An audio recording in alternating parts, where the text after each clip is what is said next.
Konkurencijos taryba, pavyzdžiui, jinai nustato tokius pažeidimus, atlikdama detektyvinį darbą, pavyzdžiui, pamatydama, kad yra trys pasiūlymai pateikti, ne? Tarkim, kainos skiriasi, bet sąlygos irgi skiriasi kažkiek tais pasiūlytos, bet, pavyzdžiui, paliktos identiškos klaidos kai kuriuose vietose. Konkurencijos taryba tyrimai prastai pradeda tokiais netikėtais patikrinimais. Patikrinimais? Tai. Ta prasme, kaip FBI Open Up? Panašiai, tikrai. Okay. Labą dieną, anksti ryte, čia konkurencijos taryba, prašom pakviesti vadovą, teisininką, ten turi sąrašą žmonių jau pasiruošę ir prašom atsitraukti nuo kompiuterio, nuo telefonus padėkite čia, mes dabar viską kopijuosim, štai teismo sankcija.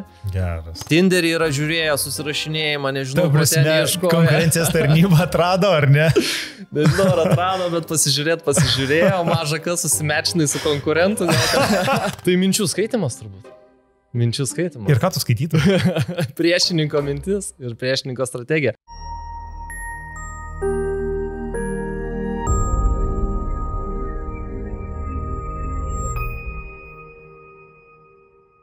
Sveiki.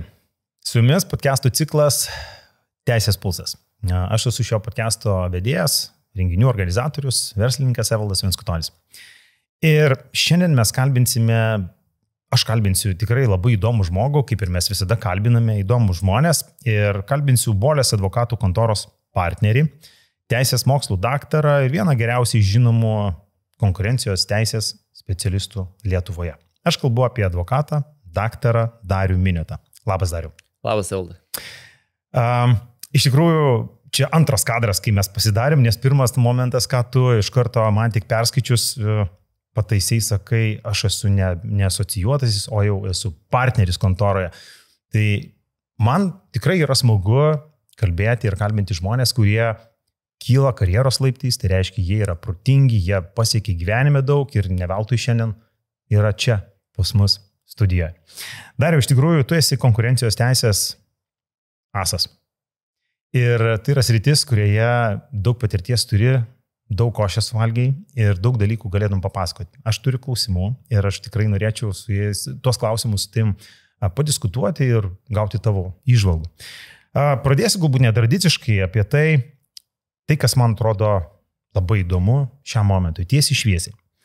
Tavo požiūris į kliento paslaptį ir į advokato atsakomybę, aiškiai rodo, kad etika ir teisė yra neatsiejamos. Bet viešuosiuose pirkimuose dažnai būna, kad trūksta skaidrumo. Ir kartais tikrai pasitaiko tokiu atveju, kai sąlygos būna jau iš anksto nulemtos tam konkrečiam vienam tiekėjui iš už stalo, ar ne, būna susitarimai iš anksto padaryti. Kaip tu manai, tokios situacijos vis dar dažnos Lietuvoje? Aš sakyčiau, kad tikrai jų yra rečiau.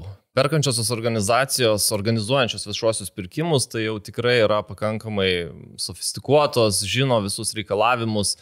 Ir mes esam tikrai pažengusi teisinė valstybė ir nuėjusi nuo tų laikų, kai konkurso sąlygos būdavo daromos ten konkrečiam tiekėjui. Yra teismai, tikrai tiekėjai yra labai aktyvūs, dalyvaujantis dalyviai viešuosiuose pirkimuose labai aktyvūs. Jeigu mato, kad sąlygos yra pritaikytos konkrečiam subjektui, kažkokios tokios labai išskirtinės, specifinės yra skundžiama teismuose, teismai naikina tas sąlygas, taip kad, sakyčiau, tų situacijų tikrai yra mažiau, pasitaiko, bet sakyčiau, tikrai yra mažiau.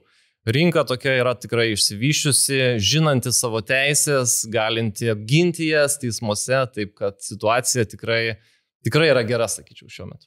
O kaip konkurencijos teisė žiūri iš esmės į tokius atvejus, kai jų pasitaiko? Aš tikiu, kad tikrai mes suprantam, kad pasitaiko, apie jas dažnai niekas nekalba, bet pasitaiko. Tai kaip konkurencijos teisė iš esmės koncepciškai žiūri į tokias situacijas? Tai konkurencijos teisė, jinai skirta tam, kad ginti konkurenciją, saugoti konkurenciją. Tai aišku, žiūri neigiamai ir viešieji pirkimai, konkurso sąlygos, kurios pritaikytos konkretiems tiekėjams, susitarimai tarp tiekėjų, kurie yra dažni konkurencijos teisė, vis dar pasitaiko, dalyvaujantis viešuosiuose pirkimuose, jie susitarė, kad kam čia dabar mums konkuruoti, plėšytis tarpusavyje. Susitarkim, pavyzdžiui, šitą pirkimą laimėsi tu, sekantį laimėsiu aš, trečią laimės trečias ir sukamės ratuku taip. ir visi bus laimingi, nereiks mums konkuruoti ir taip toliau. Tai va, tokių tikrai pasitaiko ir tai yra vieni, tokį, sakyčiau, grubiausių konkurencijos teisės pažeidimų ir konkurencijos taryba, kuri prižiūri konkurencijos teisės taikymą, tai jinai tikrai griežtai baudžia už tokius. Ir vienu metu tikrai būdavo bent kiekvienais metais po 1-2 tokius nustatomus.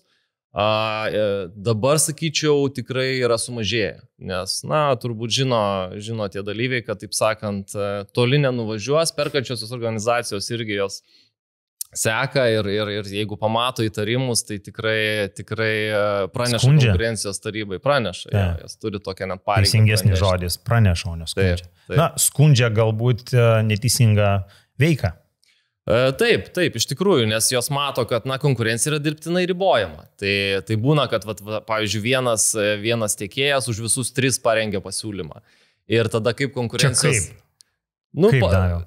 Vienas parengia, o ir išdalina visiems. Ir tada... Tas sąlygas, kurias reikia turėti kiekvienam iš jų 3.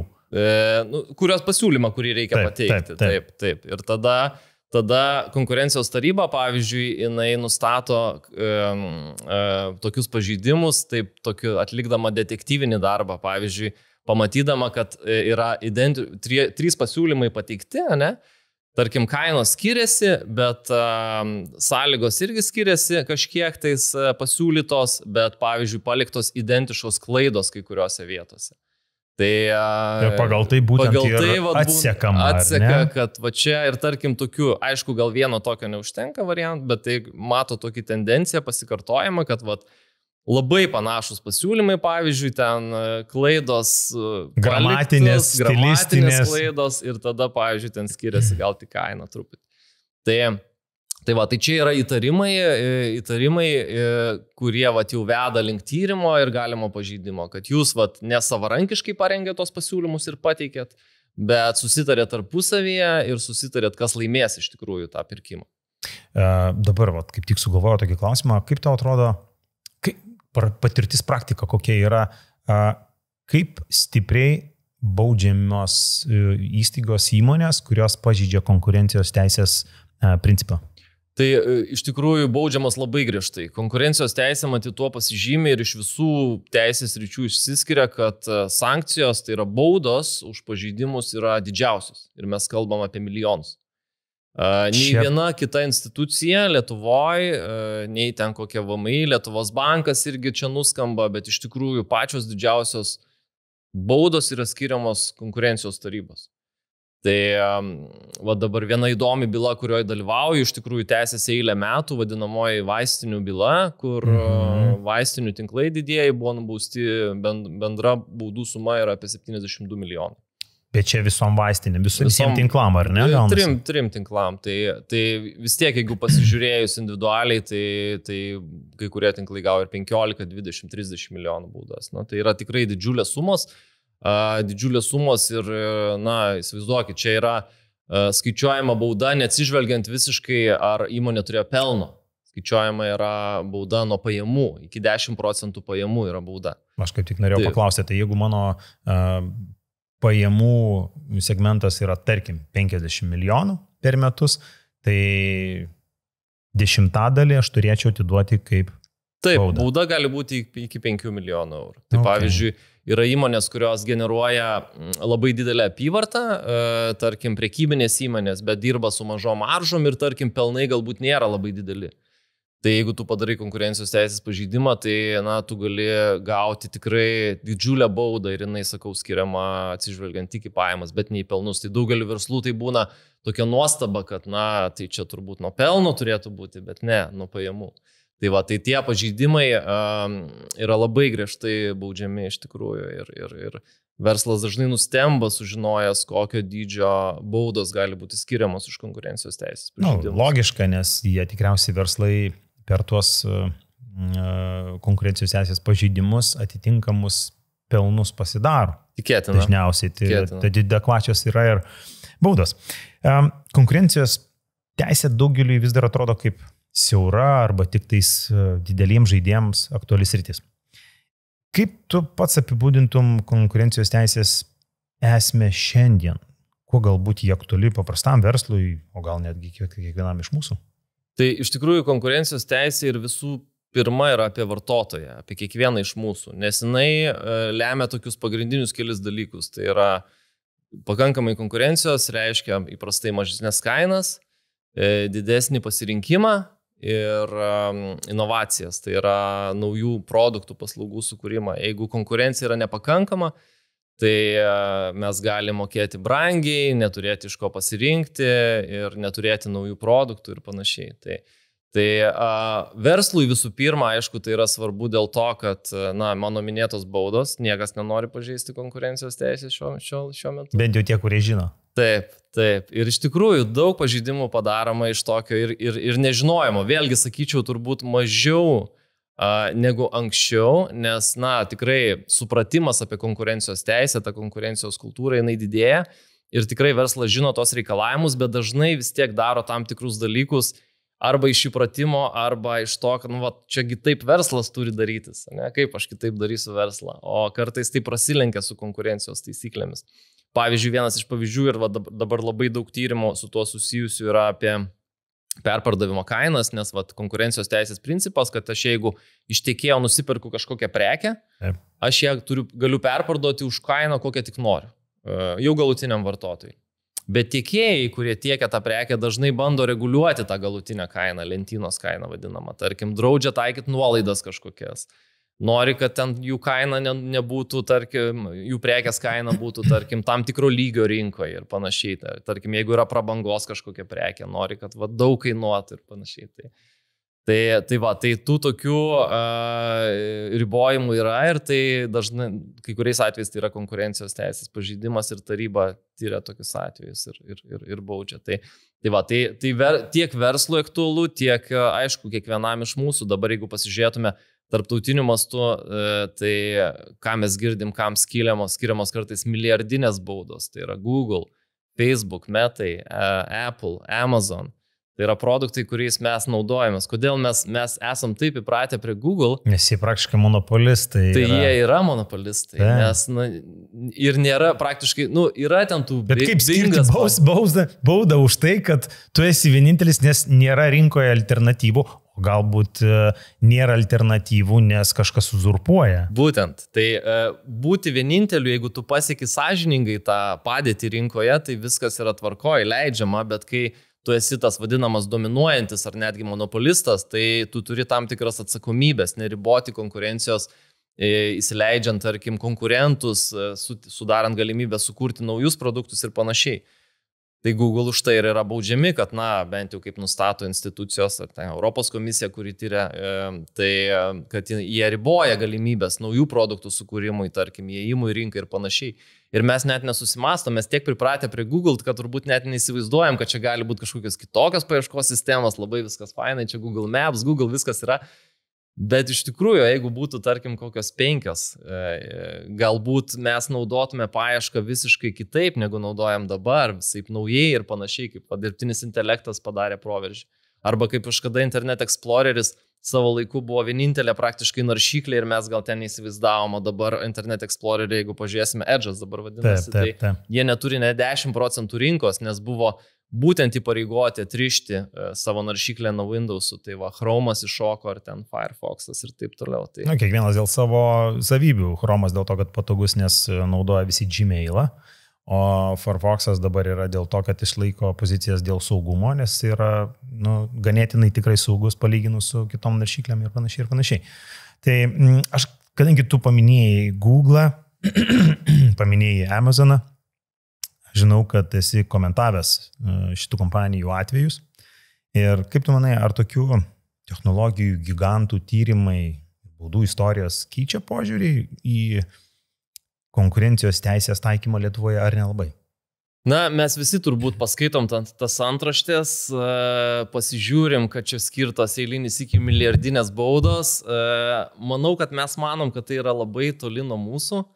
Tai vis tiek, taip atrodo, kažkur Briuselyje viskas vyksta, ne, europiniu mastu. Kažkur mūsų neliečia, mes mūsų neliečia, taip. Ir iš tikrųjų, jeigu pasižiūrėtume, pas mus Lietuvoje problemos yra šiek tiek kitokios, nes Google, Amazon, Apple, tai čia yra monopolistai, dominavimas, kažkaip bandymas užgniaužti konkurentus. ir panašiai. Pas mus tokių dominuojančių žaidėjų nelabai yra iš tikrųjų. Konkurencijos taryba tokių dominavimo, tų vadinamų monopolistinių tyrimų, jinai paskutiniu metu praktiškai netlieka, paskutinis 2010 metais, tai jau 15 metų. Tai vadinasi, ką tas rodo, kad pas mus, turbūt ta rinka tokia yra pakankamai konkurencinga, nėra tokių kažkokių žaidėjų, kurie būtų, tarkim, vieną ar kitą, ar mes kalbam apie big tech, arba kažkokią pramonės rytį, arba prekybos rytį. Nėra turbūt tokių žaidėjų, kurie kažkaip labai dominuotų ir tokių nesažiningų būdų užgniaužtų. Pas mus prekybos tinklai buvo labai ganėtinai monopolizuoti, bet po to atsirado naujų žaidėjų, kiti atsiradė, jie sustiprėjo, įgavo didesnę plėtrą ir dabar nebėra tokios, man atrodo. Visiškai teisingai, Lidl įėjimas buvo labai sėkmingas, aš sakyčiau, taip supurti rinką ir dabar, jeigu pasižiūrėtume, tai ta prekybininkų rinka, jinai taip nusistovėjusi labai, kas liečia, tarkim, procentus. Vienas žaidėjas, aišku, yra taip vis tiek pirmaujantis. Man atrodo, Maxima yra didžiausia vis tiek. Didžiausia, ten apie 32 kažkur tais procentai, bet jeigu pasižiūrėtume, tai tikrai negalim sakyti, kad čia Maxima yra monopolininkas. Bet tai yra viso labo trečdalis.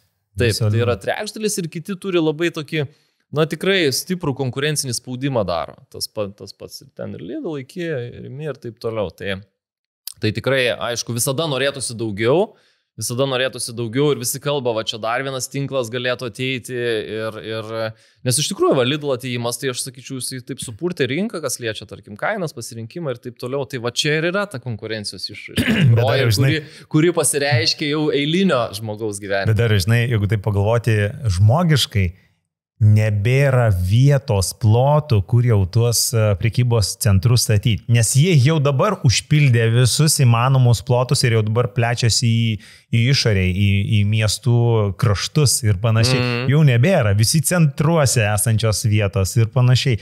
Nebent, viena parduotuvė užsidaro, kita atsidaro. Irgi variantas. Bet čia iš tikrųjų yra toks, didmiesčio požymis, nes jeigu pažiūrėtume tos didžiuosius, tarkim, Europos didmiesčius, tai ten pačių miestų centruose nėra tiek prekybos tokių didelių. Pas mus Lietuvoje užmiesčiuose yra tas visiškai toks unikalumas, ar ne, kad mes turime prekybcentrių ir degalinių, jeigu tai pasižiūrėti, tikrai labai plačiai. Mieste, centre, visiškai centre, senamiesčiuose tų mūsų mini parduotuvėlių, ten, žinot, kur būna tie ekspres, pavyzdžiui, ir panašiai. Kai tu būni kažkur užsienyje, tu tokių dalykų nematai. Nėra jų. Yra tiesiog lokalios parduotuvėlės, mažesnės, bet tai yra netinkliniai sprendimai, kurie yra išsidriekę per visą valstybę labai plačiai. Čia kažkoks toks, matyt, pas mus išskirtinumas yra būtent prekybos srities. Taip, čia turbūt taikosi į vartotoją, jo patogumą, kad tik jam nereiktų kažkur važiuoti, galėtų iš šalia nueiti apsipirkti ir taip toliau. Tai kas vėlgi rodo, kad matyt pas mus ta konkurencija yra aktyvi prekybos sektoriui. Ok. Kaip Dariau, tu sakytum, konkurencijos teisė dažnai minima tik tada, kai jau kas nors įkrenta į bėdą, į situaciją patenka. Bet kur dažniausiai verslai paslysta arba iš to nežinojimo, ar visgi iš to sąmoningo susitarimo po stalu? Aš sakyčiau, tų tokių susitarimų po stalu yra tikrai mažiau. Čia vis tiek kalba eina apie... Bent jau bėdos, kurios žinom. Taip. Tai vis tiek dažnai yra iš nežinojimo. Dažnai yra iš nežinojimo padaromi pažeidimai ir kaip taisyklė, aišku, prevenciškai yra mažai kas daroma, kreipiamasi tada, kai jau įkrenta į bėdą, kai pasibeldžia į duris konkurencijos taryba. Beje, vienas iš ypatumų konkurencijos teisės ir tokių galbūt įdomesnių dalykų, tai yra, kad konkurencijos taryba tyrimai prastai pradeda tokiais netikėtais patikrinimais. Patikrinimais? Taip. Ta prasme, kaip FBI open up? Panašiai, tikrai. Okay. Labą dieną, anksti ryte, čia konkurencijos taryba. Prašom pakviesti vadovą, teisininką, ten turi sąrašą žmonių jau pasiruošę ir prašom atsitraukti nuo kompiuterių, nuo telefonus padėkite čia, mes dabar viską kopijuosim, štai teismo sankcija. Geras. Tai tada jie duoda maždaug ten pusvalandį pasikviesti advokatą, kad iš procedūrinės pusės mes sužiūrėtume viską. Bet įmonė, aš atsiprašau, įsiterpiu, įmonė, jinai tuo metu nebegali niekuo įtakoti proceso, kurį jau vykdo institucijos atstovai, ar ne? Taip, iš principo jinai turi paklūsti, nes už nepaklusimą irgi yra atsakomybė, galima savarankiškos baudos. Tai tiesiog stovi ir žiūri, kaip ten kažkas vyksta. Taip, renka dokumentus, kopijuoja elektroninio pašto paskyras, peržiūri telefonus, kopijuoja susirašinėjimą programėlėmis, jeigu ten su konkurentais ar su tiekėjais, su klientais vyksta. Tai advokatai tokiais atvejais ką prižiūri? Jie prižiūri, kad konkurencijos taryba imtų tik tą informaciją, kuri yra susijusi su tyrimo objektu, nes teismo sankcijoje, kuris teismas leidžia tokius dalykus atlikti, išduoda sankciją tam tikrą, tokį patvirtinimą, tai ten būna apibrėžta objektas tyrimo, apie ką mes čia. O kaip atskirti? Nu gerai, nežinau, verslas, tarkim, gerai. Aš naudojusi paštu, ne? Aš naudojusi, tarkim, programėlėm, tom messengeriais visokiais, ten WhatsAppais ir taip toliau, ir taip toliau. Galbūt vidinė kokia tais intraneto sistema, galbūt dar kažkokias, tai apskaitos sistema ir panašiai, galbūt ekstranetai. Kaip jie pasirenka sritis arba tuos dedamosius, ką imti, o ko ne, nes gali būti ir tam tikra verslo vidinė paslaptis, tai yra tas vidinis know-how, kurį galima netyčia nusikopijuoti. Taip. Tai mes iš tikrųjų daug turim kaip advokatai ginčių su konkurencijos taryba dėl tos apimties, nes kartais jie tikrai ima plačiai. Aišku, jie yra apriboti, vėlgi tyrimo objektų, jie ką įprastai daro, identifikuoja žmonės, kurie dirba su tam tikrais klientais, pavyzdžiui, ar su tam tikrais, konkurentais turi santykiai, jeigu jie taip su konkurentais yra klausimas. Tai stengiasi identifikuoti tos žmonės, nekopijuoja jau visos įmonės, ten serverio ir visos įmonės informacijos, tai tikrai ne. Tai tarkim, gali būti teisininkas, gali būti vadovas, gali būti komercijos vadovas. Komercijos labiausiai įdomiausi tokie žmonės, kai yra komercijos vadybininkai, komercijos vadovai, kurie dirba su tam tikrais klientais ir panašiai. Tai kopijuoja jų pašto dėžutės, peržiūri jų telefonus. Aišku, telefono irgi nekopijuoja pilna apimtim. Pasižiūri, tarkim, susirašinėjimus, paklausia, čia su kuo, ar čia, taip sakant. Tai patarimas turėti darbinį susirašinėjimą atskirtą nuo asmeninio, nes dažnai persipina tas asmeninis su darbiniu ir Tinderį yra žiūrėję susirašinėjimą, nežinau, konkurencijos tarnyba atrado, ar ne? Nežinau, ar atrado, bet pasižiūrėjo, maža kas susimečinai su konkurentu. O čia gali būti, o čia galėtų būti ir keisas, tarsi atvejais, kai tu Tinderio platformoje bendrauji su konkurentu. Taip, nes tikrai yra buvę atvejų, kai, ir čia, neatsitiktinai, čia gali būti ir intentionally. Taip, tai vis tiek, jeigu jau tu darai slapčia kažką suprasdamas, ką darai, tai tu stengiasi paslėpti. Tai tikrai gali būti ir kažkokiais pseudonimais ir yra buvę praktikos, ten brokeriai kažkokius chat rūmus susikūrė, yra kur su tokiais pavadinimais kažkokiais ten kodiniais ir taip bendrauja kodiniais visokiais.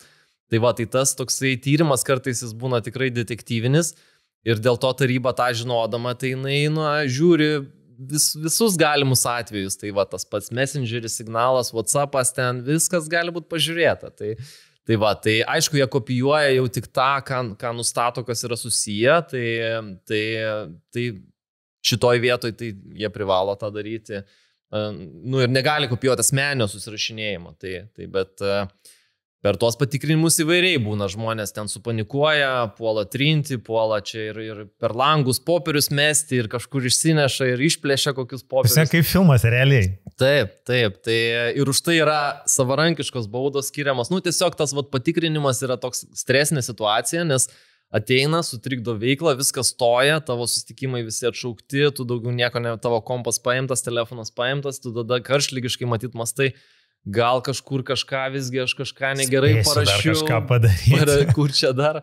Tai iš tikrųjų yra buvę ir ten to susirašinėjimo kartais ištrina tam tikras žinutės, kur ten paskui būna paaiškėję, kad ten visiškai buvo nereikšmingas ir ten visai nesusijęs ir ten visiškai čia nereikėjo to daryti, bet tarybai, pavyzdžiui, ir institucijoms yra nesvarbu, jie vis tiek gali būti skiriama bauda vien už tai, kad už tą veiksmą, kad tu ištryniai kažką, vadinasi, tu kliudėjai tos veiksmus atlikti. Ir tada, tai yra atsakomybė. Visiškai nesvarbu, kad, pavyzdžiui, ten buvo nesusijusi informacija ar ne apie tai. Tai gali būti žmonės vien dėl streso sukeltos tos emocijos ir tų veiksmų pasiekoje ištrina kas jiem tuo metu pasirodė galbūt aktualu, galbūt slėpė asmeninį kažkokį tais interesą, kažkokį santykį su kolega, kolegė, galbūt dar kažkokius niuansus, gal intrigas ir panašiai. Ir tą galvodami kažkaip sureaguoja iš karto ne apie nusikaltimus, o apie tuos tokius, žmogiškus klystkelius. Taip. Ir padaro klaidą. Ir po to klausimas, kaip sureaguoja konkurencijos tarnyba. Ar už tai, kur su konkurencija nėra susiję, bet su, tarkim, panaikina kažkokią informaciją ir jeigu išsiaiškina konkurencijos tarnyba, kad tai buvo privataus turinio informacijos sunaikinimas ar panašiai. Įprastai tai vien pats faktas padarimas, kad tu trini, nepriklausomai kas ten yra to informacija, jau yra pažeidimas. Tai taryba gali jinai net ir nesiaiškinti iš tikrųjų, jeigu ten ne visada eina atstatyti, pavyzdžiui, kartais, kai atstato, taip irgi pamato, kad, nebūtinai gal asmeninio, gal darbinio pobūdžio informacija, bet visiškai nesusijusi apie kitus klausimus. Tai, tai tas nedaro įtakos iš tikrųjų, atsakomybė kyla. Tai dėl to toks irgi patarimas, kad, aš irgi taip sakau klientams, kad ir kaip atrodo tuo metu ten yra blogai viskas, nėra tai blogai. Tikrai nėra tai blogai, nes, viena vertus iš ten kažkokio vieno susirašinėjimo bylos nepadarysi, kad tu ten ištrinsi vieną žinutę ar vieną susirašinėjimą, tai neturės esminės įtakos. Tai gali būti vienas iš įrodymų, bet taryba, kadangi kai nori įrodyti konkurencijos pažeidimą, tai jinai iš vienos žinutės neužtenka, jinai turi surinkti daugiau įrodymų, kurie rodytų, kad iš tikrųjų tas pažeidimas buvo padarytas. Nebent visą chatą ištrintų. Nebent jau ten labai išsamus chatą su visom detalėm ir tęsiasi, mes irgi ten su klientais kartais žiūrim, iš tikrųjų ten tos Facebooko, tarkim, chatai mes nepagalvojam, bet iš tikrųjų visa istorija lieka. Ir jeigu su kokiu asmeniu ten esi kalbėjęs, tai tu ten scrollini viršų ir ten kokį 10 metų, jeigu su ilgai su juo bendrauji, tai ten gali 10 metų atgal atscrollinti. Tai visa šitas iš tikrųjų lieka, tai tais bendraujant darbiniais klausimais, tai reikia, iš tikrųjų labai, labai pagalvoti, apie ką mes kalbame, apie ką susirašinėjom ir tai, kad iš tikrųjų lieka ir kažkada kažkas gali žiūrėti. Tai... Tu esi užsiminęs apie tai, kaip įvairiuose tokiuose situacijose su konkurencijos tarnybos, su konkurencijos teisės pažeidimais verslai nesikreipia, sakai, prevenciškai, ar ne? Nėra taip, kad mes norim į priekį ir jie, tarkim, bando užkirsti kelią tokiam dalykam. Ar visgi yra labiau, verslai tokie gaisrų gesintojai? Tikrai yra verslų, kurie atsakingi ir investuoja į tą prevenciją, tarkim. Čia, aš sakyčiau, toks gal kultūros klausimas ir tai yra labiau tarptautinės kompanijos ir tarptautinių kompanijų būtent filialai ar atstovybės Lietuvoje esančios, nes jos turi tą tokią globalią korporatyvinę politiką. Ten visi supranta, kad čia ne juokas ir čia tikrai gali grėsti milijoninės baudos, jeigu kažkur kažko nesužiūrėsi, nes teisės vadovai ir įmonių vadovai, jie ne visada žino, ką vadybininkai, vidutinės grandies vadybininkai daro ir tikrai yra buvę atvejų, kai, prisidirba, jeigu taip galima pasakyti, būtent tie vidutinės grandies, kur vadovai net kartais nežino ir nedalyvauja ir jiem būna patiem nuostaba. Tai tikrai dalis įmonių investuoja. Kita dalis tai matyt gal ar galvoja, kad pas mus čia viskas gerai ir iš tikrųjų būna gerai, tai čia tikrai negali sakyti, kad čia visos įmonės daro konkurencijos pažeidimus, tai tikrai ne, bet jeigu mes esam prekybiniuose santykiuose, verslo santykiuose, tai tikrai tas taisyklės bent pagrindinės yra pravartu žinoti. Tai sakyčiau, bet vėlgi tas yra didėjimas, supratimas apie konkurencijos teisę, nes taip aktyviai jinai taikoma tik 20 metų nuo Lietuvos įstojimo į Europos Sąjungą, nes čia yra iš Europos atėję reikalavimai europiniai. Tai jau vis tiek 20 metų prabėgo, tai ir tos baudos, žinutės žiniasklaidoje jos pasitarnauja apie supratimą įmonių ir jos tikrai vis daugiau įmonių investuoja į tą prevenciją. Bet dažnai būna, kad jau kai kyla gaisras, kyla tyrimas, jau tada kreipiasi. Gelbėsi. Ir reikia gelbėti ir ne visada pavyksta, nes aš jeigu matau klientų, kad tikrai yra, beviltiškai jau ten yra daugybė įrodymų, kad tikrai buvo padarytas pažeidimas, tai tada variantas yra prisipažinti, taip sakant, pult ant kelių, prašyti atleidimo. Mea culpa. Tikrai taip. Ir gaut nuolaidą tam tikrą nuo baudos. ten 10, tarkim. Vietoj 10 milijonų, 9 milijonų. Vis šis tas. Vis šis tas, važiuok, išmokamos darbuotojom liks. Ok, Dariau, kokia buvo, gal jeigu tu galėtum dabar atsiminti per tavo tikrai ganėtinai jau ilgą karjerą, praktiką, įvairių bylų aš tikiu turėjai. Kokią pačią sudėtingiausią konkurencijos bylą esi turėjęs? Tai galbūt kažkoks retas atvejis, sudėtingas, netradiciniai sprendimai kažkokie gal. Aš sakyčiau, ta vaistinių byla, kuri dabar tebe vyksta, yra įdomiausia galbūt, sakyčiau, kokią esu turėjęs, nes joje dalyvauju nuo pat pradžių 2018 metų. Tai yra 7 metai vyksta. 7 metai ir dar mes turim dabar teismą pirmoje instancijoje, kas reiškia, kad sprendimą galbūt turėsim kažkada šiais metais ir dar bus apeliacija. Tai dar ta byla tikrai tęsis kurį laiką. Tai ten iš tikrųjų atsimenu 18 metais klientė paskambino, kad patikrinimas Kaune, tai reikėjo viską lėkti Kauną. Ir tada buvo dar vienas patikrinimas 19 metais, tada tyrimas labai ilgai truko. Ir čia buvo paskirtos baudos, kur minėjau, didžiausios Lietuvos istorijoje, kas liečia už konkurentą, yra didžiausia, va, taip sakant, tokia atsakomybės pasireiškimas buvo istorijai. Tai ir ten ta byla tokia netipinė, tikrai netradicinis kažkoks ten kartelis ar ten konkurentų susitarimas, toks, sakyčiau, pakankamai naujas atvejis. Aš aišku esu subjektyvus, nes atstovauju toj byloje, tai aišku konkurencijos taryba su manim nesutiktų, bet mano vertinimu, mano asmeninė nuomonė, tai tikrai yra toksai netradicinis atvejis ir už tokį atvejį skirti tokias milžiniškas baudas, gal nebuvo visiškai teisinga. Bet teismas pasakys galutinai, tam ir turim tas visas teisinės, taip sakant, teisinius įrankius, kurie patikrina, ar konkurencijos taryba padarė tinkamas išvadas. Gerai, o kas ten tokio sudėtingo buvo, arba tokio netipiško, dėl ko tau įstrigo šitą bylą? Tai buvo pasiūlė asociacija, vaistinių asociacija, jinai pateikė pasiūlymą dėl teisės aktų pakeitimo tam tikro, ministro įsakymo. Ir tą pasiūlymą parengė visos asociacijos narės, ten tos pagrindiniai vaistinių tinklai. Ir va šitą bendro pasiūlymo pateikimą, kuris yra tik pasiūlymas dėl teisės, koks turėtų būti teisės aktas.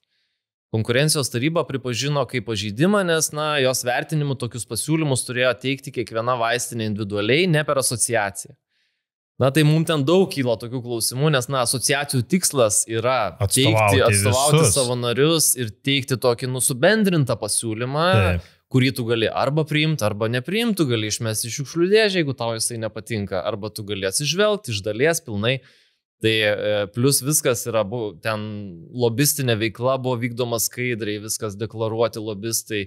Tai, aišku, verslas siekia savo interesų, pateikė pasiūlymą, kurį norėjo, kad atspindėtų, kažkiek ministerija atsižvelgia, kažkiek neatsižvelgia, priėmė atitinkamą teisės aktą, o taryba sako, kad, jūs čia tai padarydami pažeidėt konkurencijos teisę ir tokias baudas paskyrė. Tai vėlgi mano vertinimu, tai tokia tikrai, sakyčiau, tokia ne vienapusiška. Tikrai ir tokių atvejų analogiškų praktiškai nėra, yra kažkiek panašių, bet visiškai tai pripažinti, kad jūs parengėt pasiūlymą, kuris savaime nėra įpareigojantis instituciją priimti tą sprendimą. Tik jį tu gali atsižvelgti, gali ten sutikti su juo, gali nesutikti. Tai vien to pasiūlymo parengimas ir pateikimas ir dar, ten aišku, dar kitų momentų yra, bet, iš principo sako, čia konkurencijos teisės pažeidimas. Tai toks labai naujas atvejis, labai naujas ir... Man labiausiai įstringo tik tais, kad kai asociacija tame dalyvauja, kad tai atrodo kažkas, tai aš, aišku, neteisininkas, nesusipažinęs nei su byla, nei su informacija, bet man tik šiaip bendrai šnekant, nesuvokiama, jeigu asociacija yra tam, kad atstovautų visus, tai galbūt, jinai ir atstovauja visus, tik tai nebent gal forma turėtų būti, kad asociacija taip, bet pateikia kiekvieno atskirai. Taip. Bet šiaip jinai kaip vienas balsas atstovaujantis visus, tai bendrą nuomonę akumuliuoja ir tą nuomonę deklaruoja kaip kažkokią ofertą, pasiūlymą ar panašiai. Taip.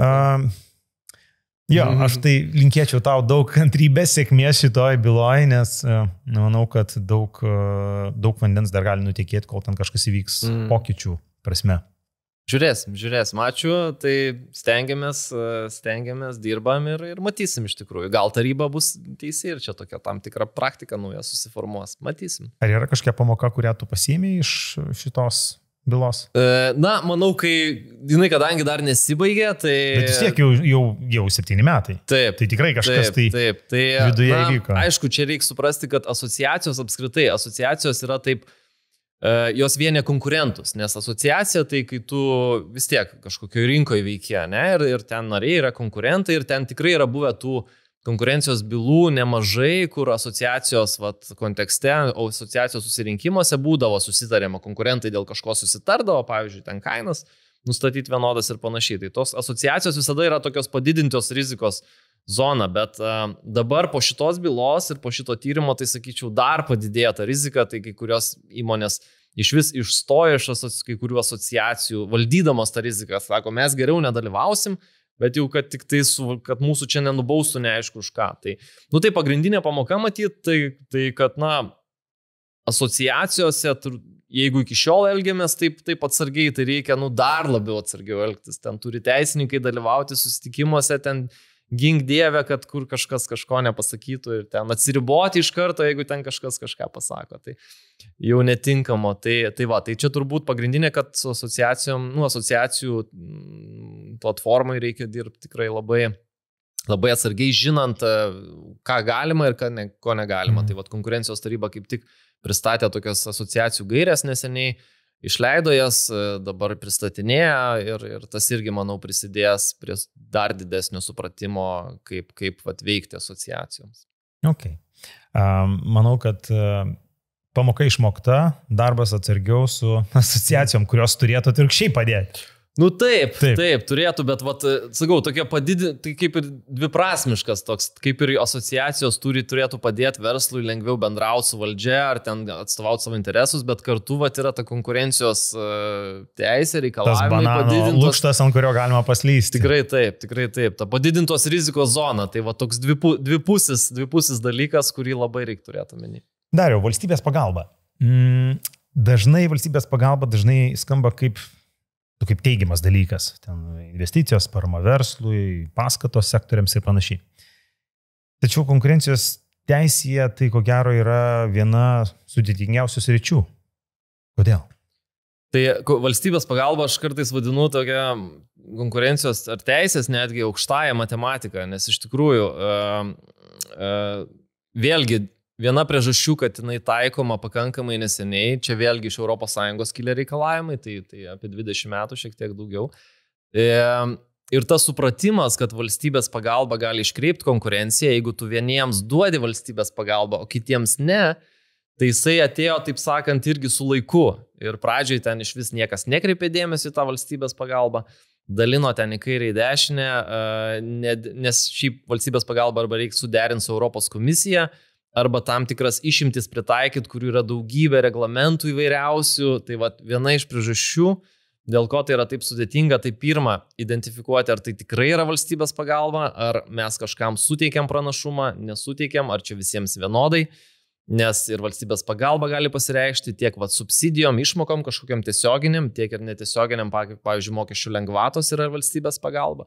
Tai jeigu mokesčių lengvatos taikomos tik tam tikroms įmonėms, o kitoms netaikomoms, tai jau ne vienodos sąlygos ir tada ar mes čia praeinam per kažkokią išimtį, ar čia reikia derinti su Europos komisija ir taip toliau. Tai tų iš tikrųjų klausimų yra labai daug ir pamatyti, ar tai yra valstybės pagalba, identifikuoti, tada ją suderinti su Europos komisija, kas irgi šiaip yra labai ilgas procesas ir sudėtingas procesas, ir ten reikia ir ekonominių žinių, teisinės žinios aišku, bet reikia ir ekonominių skaičiavimų visokiausių ir panašių dalykų. Tu turi suprasti tuos skaičiavimus, kad tinkamai juos įvilgti į teisinį rūbą. Tai tų, sakyčiau, tie procesai tikrai yra sudėtingi, ilgai trunkantis ir taip.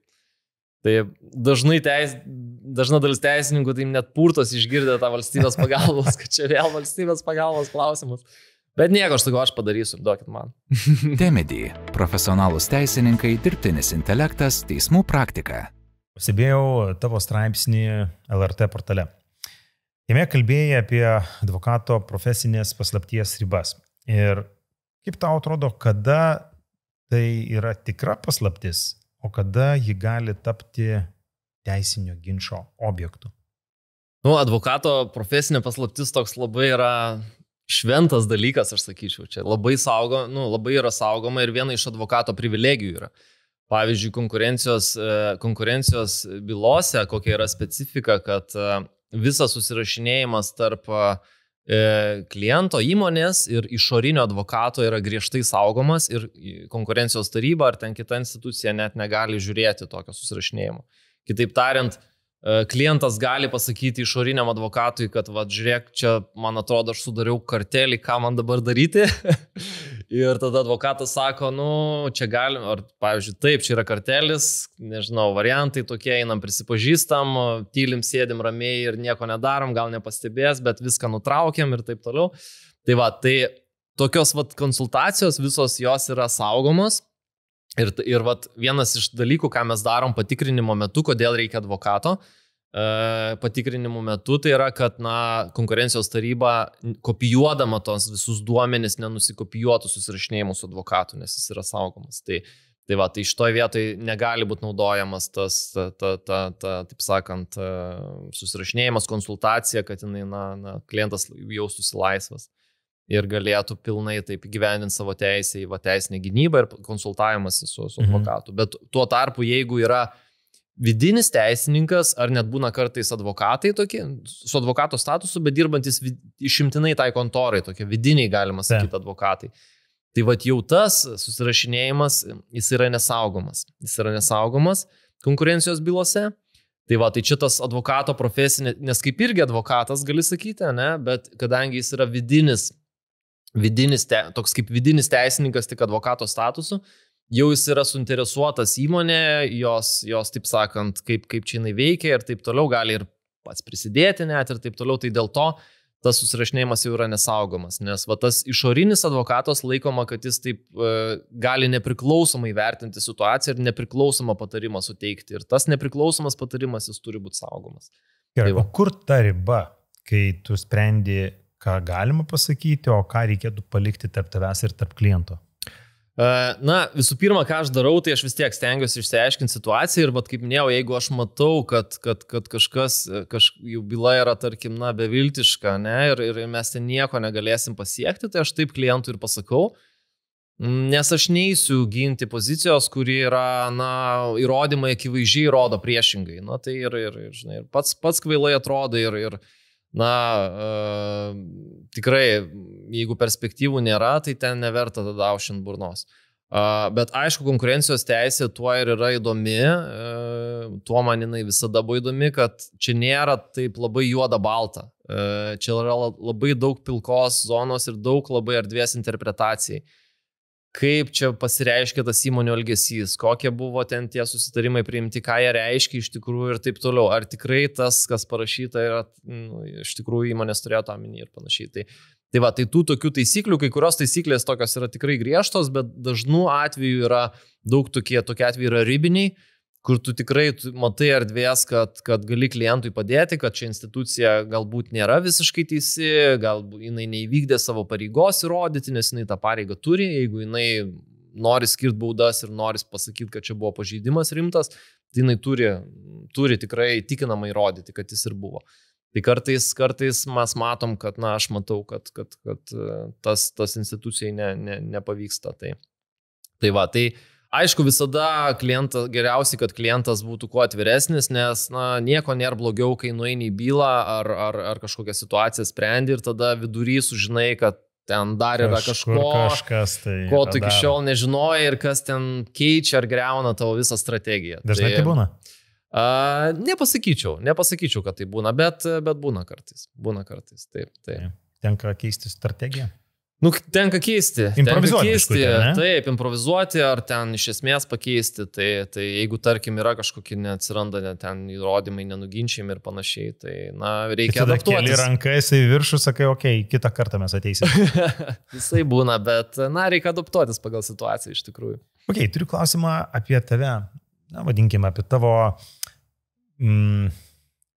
apie tai, ką tu esi studijavęs. Tai yra, tu esi apsigynęs daktaro disertaciją, esi daktaras pagal mokslo laipsnį ir tavo tas tikrai labai aukštas išsilavinimas, jisai tau padeda ir tos akademinės žinios tavo dabartinį veikloj, ar, nėra, kad šiandien labai įtakotų tavo dabar sprendimus, mąstymą arba žinias. Tas procesas ir disertacijos rengimas, apsigynimas, jis tikrai padėjo, praplėtė mano akiratį kaip teisininko, kaip specialisto ir aš labai kolegoms jauniems, kurie klausė mano patarimo, ar čia baigiau magistrą, ką čia daryti, ar studijuoju doktorantūrą, tai aš tikrai skatinu visada. Nes tai yra tikrai galimybė kažkur išvažiuoti, pasistažuoti, praplėsti akiratį, užmėgsti naujas pažintis, kitaip pasižiūrėti tam tikrus dalykus. Nes aš irgi, kai baigiau universitetą, taip kelis metus padirbau, aš jau studentas dirbau kontorai, toliau dirbau ir dabar taip pagalvojau, tai ką čia dabar aš visą likusį laiką jau čia taip ir dirbsiu. Tai kažko pagalvojau, reikėtų dar. Ir tas papildomos žinios, papildomas mokslas iš mokslinės pusės, iš tikrųjų analitinius sugebėjimus labai išugdė, kas manau yra tikrai naudinga ir tikrai jaučiu pasiekmes ir dabartiniam darbe, kad tikrai ta papildoma veikla labai padėjo. Aišku, dabar ta mokslinė veikla tokia, jinai nėra aktyvi, vis tiek orientacija yra labiau praktinį darbą, bet tai, sakau, kaip profesionalui, kaip ekspertui, tai tikrai išugdo asmenybę labai stipriai. Užsiminiai, kas išugdo tave kaip asmenybę. Vienas iš dedamųjų tai yra tavo mokymasis, tas tęstinis, ilgas, kokybiškas mokymasis, ar ne, ir mokslo laipsnio įgavimas. Bet tačiau, manau, kad ne vienintelis dalykas, kuris tave sukūrė tokį žmogų ir teisininką, koks tu esi dabar. Pagalvok, galbūt atrasi filmą, žmogų, knygą, citatą ar idėją, mintį, kas tave ir įtakojo tave ir transformavo į tokį galutinį teisininką ir žmogų, koks esi šiandien. Tai aišku, daug tų knygų skaityta, filmų matyta. Bet žinai, vis tiek būna kažkas, kas tave labai tau suvaibino. Visgi aš įvardinčiau žmogų ir aš manau, kad labai tas žmogus stipriai suformavo mane kaip asmenybę. Tai yra mano gimnazijos direktorius amžinatilsį Bronislavas Burgis. Ir kaip tik jo šeima išleido atsiminimų knygą ir aš perskaičiau ją ir sukilo daug prisiminimų. Direktorius, kaip jį vadindavom, jis buvo toks labai milžiniškos erudicijos žmogus, jis buvo ir matematikas, ir poetas, jis galėjo pravesti bet kokią pamoką atėjęs, jeigu, tarkim, pavaduoti mokytojas, galėjo pravesti bet kokią pamoką, pasisakyti bet kokiais klausimais, ta tokia erudicija tryško tiesiog ir jis turėjo labai stiprius moralinius įsitikinimus, labai stiprią moralę iš tikrųjų, labai stiprius įsitikinimus, aišku, jis buvo tikrai principingas ir kategoriškas, bet labai turėjo tvirtą vertybinį pagrindą ir iš tikrųjų, šitos jo savybės, jis ten mėgdavo tokias kalbas sakyti ir ten nuo scenos, jis ten galėdavo ekspromtų kalbėti, ten valandom praktiškai, tai ta erudicija tiesiog tryško ir jinai tikrai suformavo mane, manau, kaip žmogų, nes, ta tokia atsakomybės, principai, moralės normos, daug aš iš jo pasisėmiau. Jo tokia buvo frazė ir ta knyga iš tikrųjų pavadinta Aukščiau tik dangus. Ir kas reiškia, iš tikrųjų, kad žmogaus galimybės yra beribės. Užtenka tik tai įdėti, tikrai reikia įdėti darbo, pastangų, viskas priklauso tik nuo tavęs. Ir tu pasieksi viską, ką tik nori.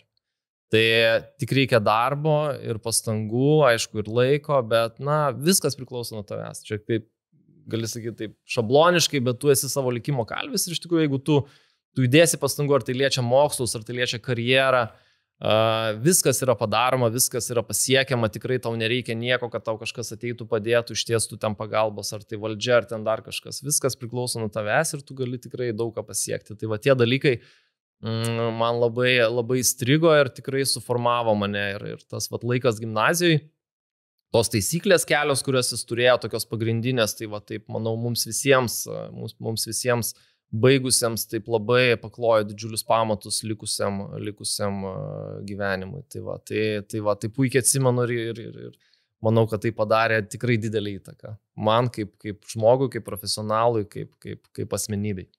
Manau, toks pasakymas aukščiau tik dangus formuoja tave pradžioj kaip žmogų, su ambicijom žmogiškom, gyvenimiškom ir tuo pačiu tai keičia tave kaip specialistą, norinti pasiekti daugiau negu tu turi dabar, būti aukštesniu, kietesniu ir savoje srityje labiau matomų žmogumi. Taip, tikrai taip. Tai viskas priklauso nuo tavęs, kiek tu įdėsi darbo, tą ir turėsi. Temedy – profesionalūs teisininkai, dirbtinis intelektas, teismų praktika. Dariau, mes jau artėjom prie pabaigos ir mūsų podcastas, vėlgi, orientuojamės į valandą, kartais užsiplepam ilgiau ir dirbtinis intelektas yra, vėlgi, negaliu nepaklausti to, nes mes turim Temedy platformą, tai yra ta platforma, kuri yra pagrįsta dirbtinio intelekto robotuku.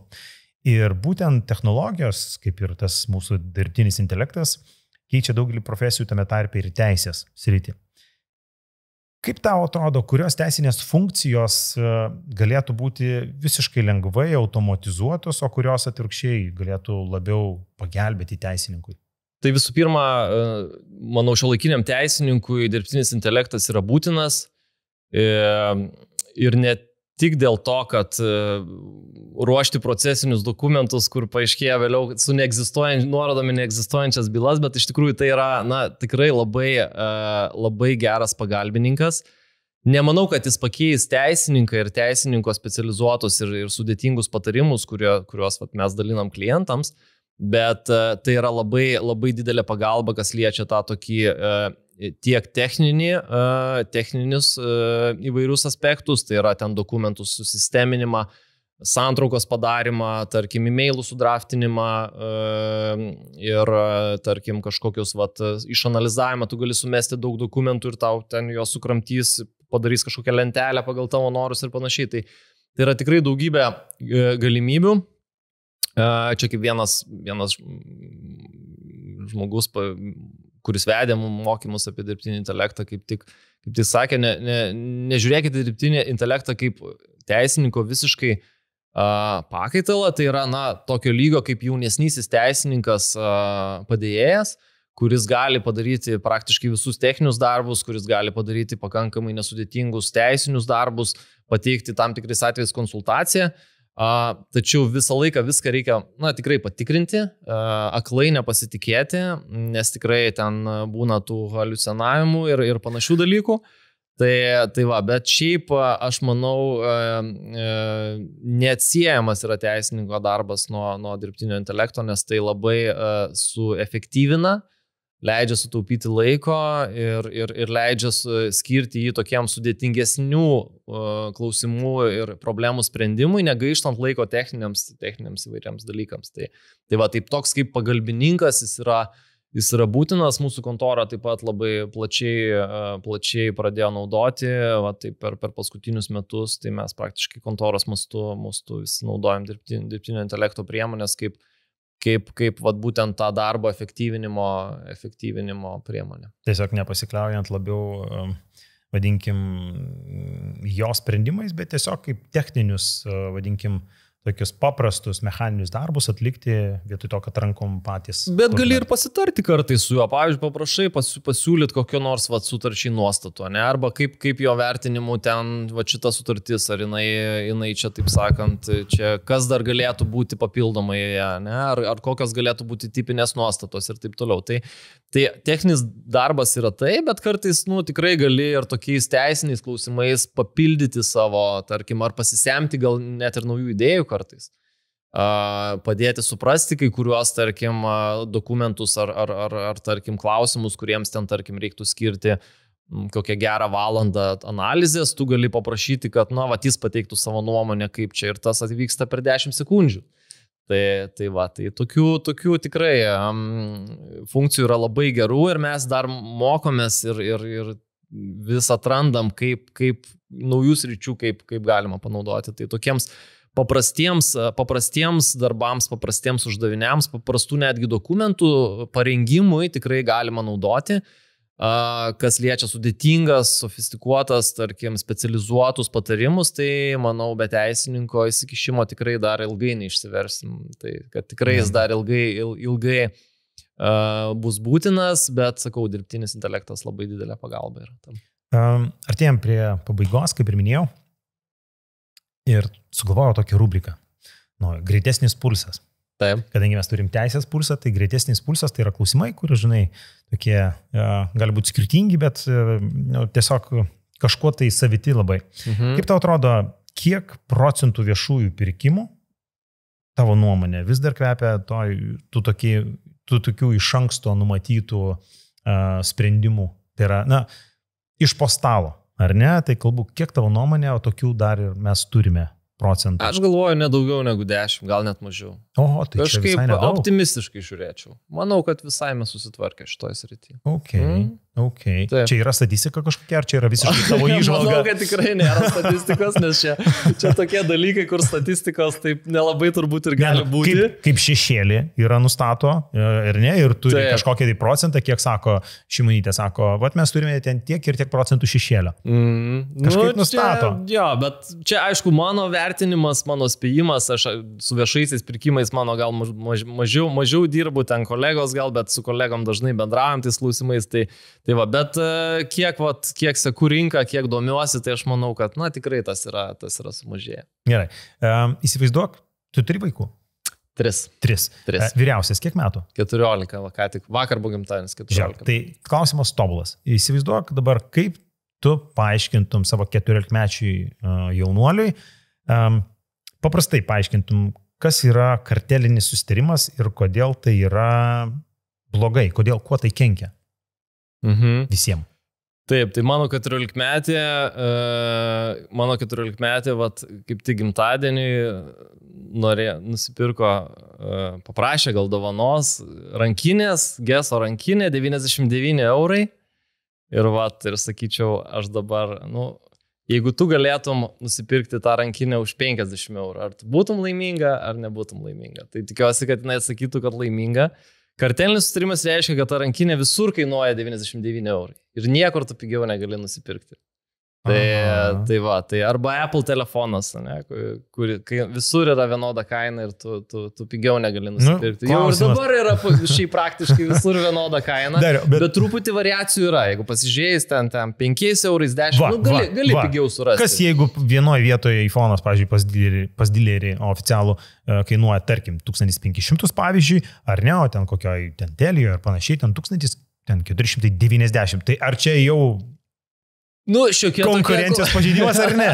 Ne, tai vadinasi, jeigu kainos nėra vienodos, tai vadinasi, konkurencija yra. Ir jeigu kainos būtų visiškai vienodos, telefonai... Netgi jeigu būtų 14,99,99? Tai... Čia gali žaisti per tą 1 centą, aišku, bet suprantam, kad kainų lygis yra praktiškai tas pats. 10 eurų irgi sakyčiau taip, bet jeigu mes turim 50 eurų skirtumą ir panašiai, visi nori uždirbti už to Apple telefonų ir turbūt ir taip perka tos Apple telefonus, nesvarbu kokią kainą, tai kam jiems ten tas nuolaidas daryti, tai turbūt dėl to ir nedaro. Bet aišku, kai kainų lygį turim vienodą, tai kartelinis susitarimas ir yra, kai tu eini visur, nusipirkti, ieškai tos prekės pigiau ir nerandi pigiau. Nes visur yra susitarta. Tai vėlgi turi būti įrodyta, aišku, negali sakyti, kad jau taip susitarė visi, bet jeigu jau visur yra identiškai vienodos kainos, tai mažiausiai įtarimas, kad gal čia kažkas buvo susitarta. Gerai, pažiūrėk, o ar gali būti tokių situacijų žmogiškai, kur nėra susitarimo, bet mesgi turime internetinį paprastą, analizę. Tai yra, tu savo konkurentus analizuoji ir tu matai pereini, pavyzdžiui, mano konkurentai yra, pavyzdžiui, 5, ar ne? Taip. Aš juos visus išanalizuoju, ką padaryti internete su prekyba, tai yra labai paprasta, ar ne? Ir aš pamatau, kad visur yra, pavyzdžiui, 1500, ten tarkim, tai ką aš dabar darysiu kitaip? Gerai, aš padariau 14,490, tam, kad būčiau šiek tiek konkurencingas. Kainos visos atrodo vienam lygmenį, bet tuo pačiu tai panešėja į konkurencijos pažeidimą, nors tai galbūt ir nėra toks pažeidimas iš tiesų. Ar tokių atvejų yra ir kaip tą suprasti? Visiškai toks atvejis, visiškai identiškas ir buvo, nes tikrai su internetu, su algoritmais tu gali sekti tas kainas ir buvo du tokie dideli prekiautojai Lietuvoje, kur vienas yra rinkos lyderis, o kito strategija buvo sekti rinkos lyderį ir laikyti kainą vos žemesnį, negu 1 centų ar ten kokį 10 centų, priklausomai nuo kainos. Ir konkurencijos taryba, jinai iš tikrųjų padarė tokį tyrimą, panalizavo kainas internete ir pamatė, kad labai jau čia panašios tos kainos, kaip čia taip gali būti. Ir pradėjo tyrimą, padarė kratas, patikrinimus, surinko informaciją.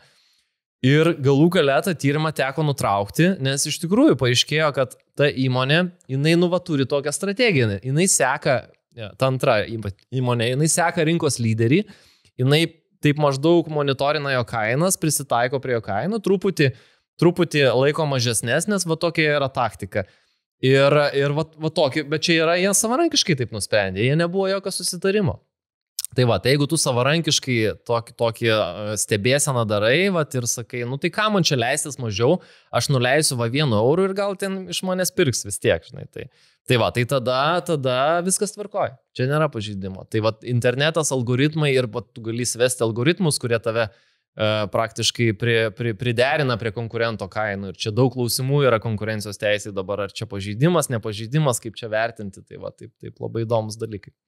Ar yra... Šitą klausimą labai norėjau užduoti, ar yra šventa karvė konkurencijos teisėje, kurios įstatymų leidėjai bijo liesti, bet tu visai drąsiai paimtum ir nukirstum. Čia įdomus klausimas. Aišku, supraskim, kad konkurencijos teisės pagrindinės taisyklės ateina iš Briuselio. Iš Briuselio. Čia mūsų įstatymų leidėjai tai taip yra pakankamai riboti, ką galima nukirsti ar ką ne. Tai ir vienas dalykas, apie ką aš beje rašiau disertacijoje, tai yra perpardavimo kainos ir kad tam tikrais atvejais tu gali fiksuoti tą perpardavimo kainą ir aišku, čia taip ilgai reiktų plėstis, nes disertacija apie tai parašyta, bet aš manau, yra tikrai vietų, kurios istoriškai ir pagal ilgo meto praktiką buvo vertinamos taip tikrai griežtai, bet tikrai yra erdvės ir argumentų, ir ekonominių argumentų vertinti tas situacijas kitaip, ne pagal nusistovėjusią praktiką, atsižvelgiant į rinkos realijas ir panašiai. Tai čia taip abstrakčiai pasakiau, bet, nes taip reiktų turbūt labai jau gilintis, kas, kur ir kaip, bet tokių vietų, kur tu gali nukrypti nuo praktikos, kitaip interpretuoti ir apsiginti, tai tikrai yra ir man tokios bylos ir tokie atvejai ir yra įdomiausi, nes aišku, viena vertus tai yra rizika, kad tu neapsiginsi ir tave vis tiek nubaus, bet kita vertus tai yra erdvės kažkam naujam, kažkokiem naujiem argumentam ir naujai praktikai suformuoti. Jau mes turėtume pabaigti, bet aš turiu dar porą klausimų. Prašau. Dariau, jeigu mes kalbėtume apie, pavyzdžiui, tu pats žaidi kompiuterinius žaidimus? Vaikystėje žaisdavau stipriai, dabar turiu PlayStation 5, bet su 3 vaikais, tai tenka. Pats supranti, kiek dažnai... Aš irgi 3 turiu. Kiek dažnai tenka įsijungti, tai labiau čia su vaikais. Gerai, jeigu tu galėtum turėti vieną gebėjimą, kaip vaizdo žaidimo, video žaidimo kažkoks herojus. Koks tai gebėjimas būtų, kuris tau padėtų teisės srityje nukauti visus tavo būsimus teisinius mūšius? Tai minčių skaitimas turbūt. Minčių skaitimas. Ir ką tu skaitytum? Priešininko mintis ir priešininko strategija. Nors, aišku, geras teisininkas iš tikrųjų, tai jisai gali nuspėti, ne? Gali nuspėti, ką tavo priešininkas darys, kaip jisai galvoja ir panašiai, bet, matyt, tai būtų toks įdomi savybė ir aišku, galėčiau ją panaudoti, norėdamas sužinoti, ką dabar masto konkurencijos taryba atlikdama eilę tyrimų. Vieną kitą bylą. Kurie dabar, kurioje dalyvauju, bet kuri neaišku, kaip baigsis. Tai labai įdomu būtų sužinoti. Tai šitam ir panaudočiau, bet kad kažkokį kritinį pranašumą suteiktų, tai nemanau, aš kaip sakau, viskas susiveda vis tiek į įrodymus, tai nebent čia mes galėtume kalbėti apie įrodymų kūrimą, ne, ar kažkokį, bet nekalbėkime apie tai geriau. Tai va, viskas susiveda į tokius įrodymus, va, kokius dokumentus mes turim, kas pagrindžia ir panašiai. Tai va, jeigu jų yra, tai tada yra bėda, jeigu nėra, tai bėdos nėra. Tai va, pradanginti tos dokumentus dar būtų variantas. Klientų dokumentus. Nuotoliniu būdu, iš konkurencijos tarybos. Kad nereikėtų važiuoti į Kauną, iš Vilniaus greitai. Jeigu pradangintume, tai tada irgi padėtų matyti, bet čia tokie juokai turbūt daugiau. Ok, šiaip fainai. Ačiū Dariau, labai tikrai žaismingai aptariam tikrai tokius solidžius klausimus, kur konkurencija kaip ne kaip, bet jinai buvo prieš kažkiek laiko, jinai turėtų išlikti tam, kad mes galėtume gyventi ne taip kaip Šiaurės Korėjai, kad mes galėtume gyventi laisvai ir naudodamėsi visom technologijom, visom įmanomom įdomiausiam, naujausiam prekiam, produktais, paslaugom ir išradimais. Tai ačiū labai, kad buvai. Su mumis šiandien studijoje buvo advokatas, daktaras Darius Miniotas. Ačiū dar kartelį labai ir pabaigai mes iš tikrųjų turim, Dariau, tau tokią dovaną. Tai mes tradiciškai turim dovanėlę visiems mūsų pašnekovam. Yra maišelis, kuriame yra tam tikri, tokios nedidelės dovanėlės nuo Temidi projekto. Dar kartelį noriu priminti, Temidi tai yra platforma teisininkams ir nebūtinai teisininkams, tiesiog žmonėms ieškantiem teisinės pagalbos arba teisinių minčių. Užsukite, pasižiūrėkite, paieškokite, pasidomėkite ir manau, kad rasite daug savo atsakymų. Na, o tam, kad šitas projektas tęstųsi, kad jis tobulėtų ir augtų, padarykite porą dalykų. Mums tai yra be galo svarbu, jums tai užtruks kelias sekundės. Paspauskite mygtuką like, paspauskite mygtuką prenumeruoti, kad matytumėte ir kitas mūsų serijas. Na ir pakomentuokite arba užduokite mūsų klausimą. Visa tai yra apie jūs, apie mus ir apie teisę. Ačiū labai, kad esate ir iki kitų kartų. Iki.